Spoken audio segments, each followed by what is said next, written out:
Hey,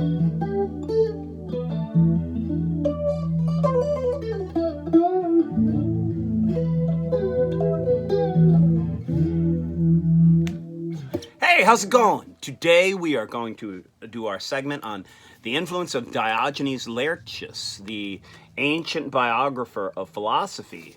All right, this guy is a one-of-a-kind, peculiar vehicle for the transmission of ancient philosophy, right? He compiles today we have 82 chapters from Thales to maybe up to Sextus Empiricus, which runs roughly from, the late 7th century, early 6th century, all the way up to the 3rd century or so.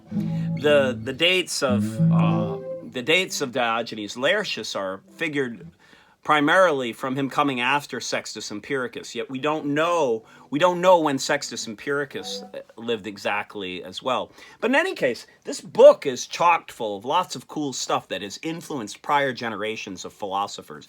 So what I'd like to do today is just give you kind of background information on how it had this peculiar influence on some of modern philosophy, especially Friedrich Nietzsche, because Nietzsche did a lot of research on the sources of Diogenes Laertius, and he at one time had this theory that Diogenes Laertius copied primarily from one author. But what Diogenes Laertius did is he collected lots of stuff from all different people, different histories of philosophy, primary and secondary works in the ancient world, and stuck them all together to come up with the lives of the eminent philosophers. And what he does, he focuses on the lives of the philosophers to ask, well, what do these ancient philosophers actually do for love, for money, for what kinds of manners did they have? How did they act in real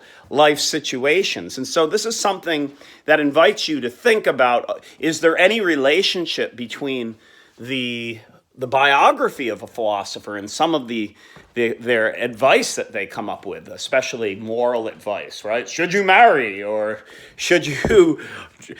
what should you eat, right? Questions like this. And so that approach to philosophy becomes significant for Nietzsche, because he's very interested in the text and what we can retrieve about it in terms of understanding the psychology of some of these ancient philosophers. Now look, Diogenes Laertius has been maligned for not being a great philosopher, not knowing what he's doing, and at times he repeats himself and attributes the same anecdote to different philosophers. But he does note discrepancies in his sources as they've been passed down to him, right? So he'll give alternate versions of Heraclitus's life, which sounds almost like satire, right? Because Heraclitus winds up being eaten by dogs, I think, at the end. But one of the questions that we may want to consider is, what is the function of this text? And I think he wants to tell a good story, right? He doesn't want to bore people because the purpose of philosophy, how is it in service of people's lives? If you're just boring them out of their minds, then maybe they're going to tune out. At one point, he writes as if he's addressing it to a woman who's a Platonist. But some philosophers have assumed that he's Epicurean, so he devotes a disproportional length to Epicurus's philosophy compared to how seriously Epicurus is taken as a philosopher today. Of course, Epicurus is an important atomist from antiquity, and there's this old feud between what is the nature of reality? Is it mind or is it matter, right? In a way, the early struggle of atomism, which is a materialist or a matter-based explanation of the world, atoms are physical particles, so small that you can't even see them. And Leucippus and Democritus are usually accredited with being the founders of atomism. And Democritus appears in this text as a great philosopher, right? And there's one of the strange things about this text is that it gives us accounts of the early pre-Platonic philosophers. And we probably wouldn't have a whole heck of a lot to go on were it not for this particular collection. It's kind of a virtual encyclopedia of philosophy from the ancient world. It's true that Aristotle, when he surveys prior thinkers, like he'll say, oh, this is what Anaxagoras said about the sun or whatever. So there's a little bit from antiquity, but Diogenes Laertius, someone once remarked, has accidentally been left as the chief resource for our understanding of the historical lives of philosophers in the ancient world and many of the doctrines attributed to them. And so many contemporary philosophers are like, oh, you can't trust that. That's fake news. That's biased media. A friend of mine in the 20th century once referred to Diogenes Laertius as the National Enquirer in the ancient world. It's a tabloid, right? Hillary Clinton has a baby with Bigfoot, right? And so he suggested it. Gary Scott suggested that, you can't believe it, it's in Diogenes Laertius. So there are some parts of this collection of chapters on ancient philosophers that are not considered historically reliable, especially when Diogenes, repeats the same anecdote about different philosophers. But there's over 1,000 different references to primary texts in this particular work. And maybe in the 13th century, an earlier edition was lost that had a kind of table of contents. So there's been some lost chapters that were devoted to Stoic philosophers as well. But the reason this is an interesting text for modern philosophy is Nietzsche was trained as a philologist. And a philologist is something like a classics major.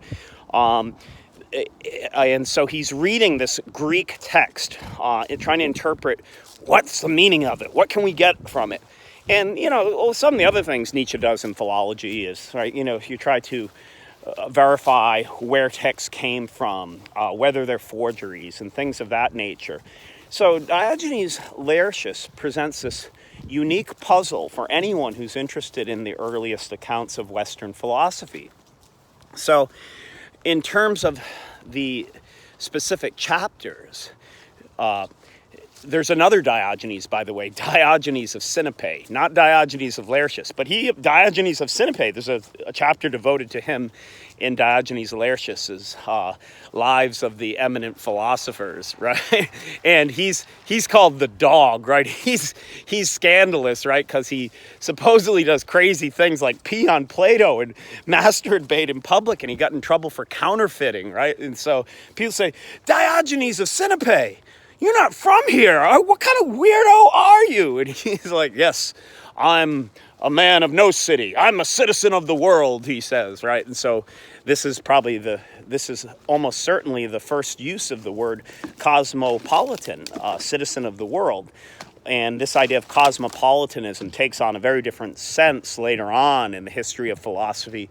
So a citizen of the world is interested in, the concept of global citizenship, whether we have duties to people outside of our family and friends and our own countries, right? And, that's an important question. We're in the age of pandemic now. In what sense do we have a connection or any obligations to other people, regardless of national boundaries throughout the world, right? But when Diogenes of Sinope is writing, he's just kind of like Groucho Marx, like, I would never be part of a club that would have me as a member. But more important for our introduction today is Nietzsche's engagement of the histories of Socrates and Plato. And two things I just want to leave you with to bring your attention to understand what Nietzsche is up to, right? He enters philosophy through Diogenes Laertius in a way. And there's this old dispute between mind and matter. Plato argues that ideas are more real than things. But Democritus argues that atoms are more real than ideas. And there's this claim, a story that Diogenes records, that Plato wanted to burn all the works of Democritus. But these Pythagoreans dissuaded him from doing so. So Nietzsche uses this as a vehicle to talk about the biased modes of communication, right? Because when you're an atomist, you deny the premise of most world religions, right? You say the soul dies with the body in atomism. And Nietzsche believes that for this reason, a lot of the atomists were not well appreciated and their work was destroyed. The other story about Plato is that when he was young, he used to write poetry and run around with the Heracliteans, those who said everything that was in flux. And that all changed once he meets Socrates, because Socrates only takes Plato in as a student when Plato agrees to burn his tragic works. Okay, that's all we have for today.